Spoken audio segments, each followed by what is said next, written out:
My best friend and I are quarantining at our apartment together.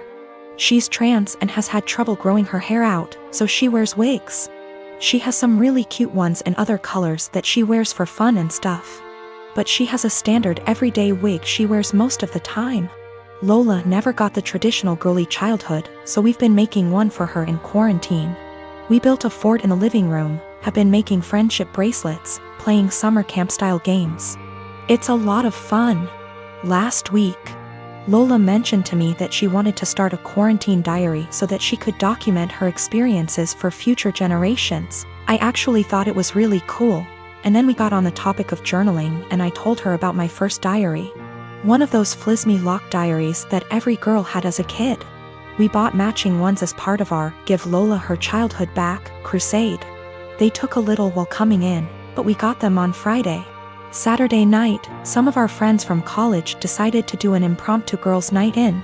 Lola was in the shower, so I answered the Zoom without her.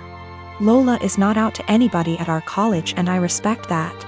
This is her fresh start and she has a right to decide when she wants to come out to these people, if at all. I know I wouldn't 100% trust some of the people at our school with something as personal as this. We were talking about what we've been doing in quarantine and I mentioned that we had gotten the diaries. I said it was for the nostalgia and they wanted to see the diaries. We left the box in Lola's room, so I went in to show them. Lola and I go into each other's rooms all the time, we're basically sisters to one another, and it's just about second nature. When we were younger, we had keys to each other's houses. I didn't think anything of it. I flipped the camera to show the diaries and didn't flip it back. I got distracted by a cute choker on her dresser and forgot that the camera was flipped back / there was anything to hide. They knew Lola has worn wigs out to parties / the club / etc., but her everyday wig was right out in plain view, and one of our nosier friends asked what the new wig was. I completely blue-screened and someone else realized that it was Lola's hair. I genuinely had nothing to say. They were asking why Lola wore a wig and I had no explanation.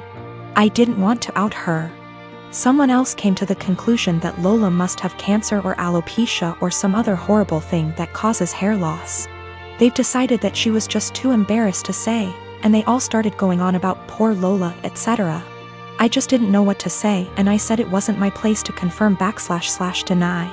I hung up and immediately told Lola. I apologized profusely, and I know how badly I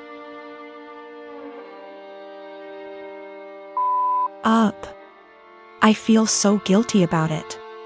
But, understandably, she's upset. Now, she's being forced to decide whether or not to out herself. Lola, understandably, doesn't want to lie about having some serious disease and people are already trying to show support. At the same time, though, she doesn't want to have to come out. I don't know what to do. I want to support her, but she doesn't want to even see me right now. My sister is 30, I am 22. 10 years ago, my sister had a miscarriage. Obviously, it was devastating for her and the whole family and it took her a couple of years to fully heal from it. We're still not 100% sure why it happened, but it was a one-off and she's since had 3 very healthy, beautiful children, including a set of twins. So here's the thing. My sister and I don't really get on. She resented me as a kid because she had to share Mom's attention and because she thought Mom left her dad to be with mine. Never really grew out of that resentment and she was pretty much my biggest bully throughout childhood and my teenage years. One thing she absolutely cannot stand is when Mom and I do things without her, or when Mom pays more attention to me than to her. When this happens she calls Mom and says she's feeling really upset about the miscarriage and without fail Mom goes running. This includes a trip to Paris I took Mom on for her birthday earlier this year, which she cut short because sister said she needed her. Also includes when I had a manic episode so bad I was hospitalized and sister managed to need Mom every time she was planning to visit me and so she never did. Note: these times when Mom is spending more time with me than her are the only times sister brings up what happened and certainly the only times she still gets so upset about it. So recently I was sick. Like, don't leave the bathroom for days, can only keep water down sick. Didn't manage to get the doctor, but I think it was norovirus. It lasted about a week. Mom was popping in daily on her way home from work to check on me and stuff. On the last day of being seriously unwell, when I felt I could eat again, Mum offered to make me some soup while she was there, which I accepted. She was halfway through making it when Sister called her saying she was upset about the miscarriage and she told me I'd have to finish it myself, because she had to go. I didn't say anything to Mum and I finished making the soup. But I sent my sister a text saying she really needs to stop bringing it up for attention because she can't bear me getting some instead. I guess she told Mum and her dad because I'm hearing from all sides what a horrible, insensitive, selfish bastard I am, and how dare I say that to her. I understand she may still be traumatized. I just think it's really weird how that trauma solely manifests whenever I'm getting attention and she isn't. My boyfriend's mom makes these amazing cookie bars. She makes them for the holidays and family gatherings and people always request that she brings them. I asked for the recipe once and she laughed and said no, that it was hers and she doesn't give it out to anyone. I dropped it and never asked again. I started baking a lot during the pandemic. It's been fun for me in my downtime. I decided with my free time to try to recreate the cookie bars my boyfriend's mom makes.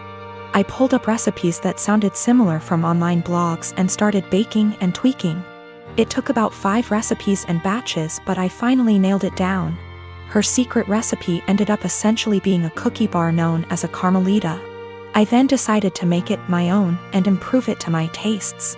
I used higher quality chocolate, made sauce with local homemade caramels, used flaky sea salt on top, vanilla bean paste instead of extract, added a pinch of this fantastic organic cinnamon I had on hand. The results were over the top delicious. My boyfriend declared they are better than his mom's and he finished off half a pan in 2 days. He was FaceTiming with his mom Saturday and eating one. She asked what it was and he said, "One of your caramel bars." Joe found a recipe online but made it even better. She lost it. She started yelling about how awful I was for making her cookies and how I had no right. He told her that she was overreacting and quickly ended the call. She started blowing up my phone with nasty texts about what an asshole I am. I explained to her that I found the recipe I used online where it was very public. I had actually tweaked that to make it more my own. And that I wasn't ever planning on bringing them to an event she's at, so I did not see what the big deal was. She didn't care. She called me names and told me I was wrong for baking a recipe that I knew was similar to hers. She isn't speaking to me or her son. While I don't think my boyfriend should have made the comment about how I made it even better to his mom. Taking that out of the equation, she thinks I'm an asshole for even making them to begin with. I disagree, but from the texts from her and a couple other family members of hers, they think I crossed a line. I am a 27 years old male. My fiancé, she's 25. Has an obvious permanent burn scar from an accident that caused her mother, her only parent, to pass away from injury. My fiancé had a long recovery. It's been 7 years. The scar is on her collarbone. It goes down her chest but isn't showing. Unless she's wearing scoop / square tops. She often wears hoodies / jackets to cover up. She puts this cream, I don't know what ladies call it, but it's supposed to tone skin color or something. I'm not sure, but my fiancé calls it foundation that is 1 degree brighter than her skin color. I absolutely adore her. She's pretty, smart, ambitious, and the list goes on.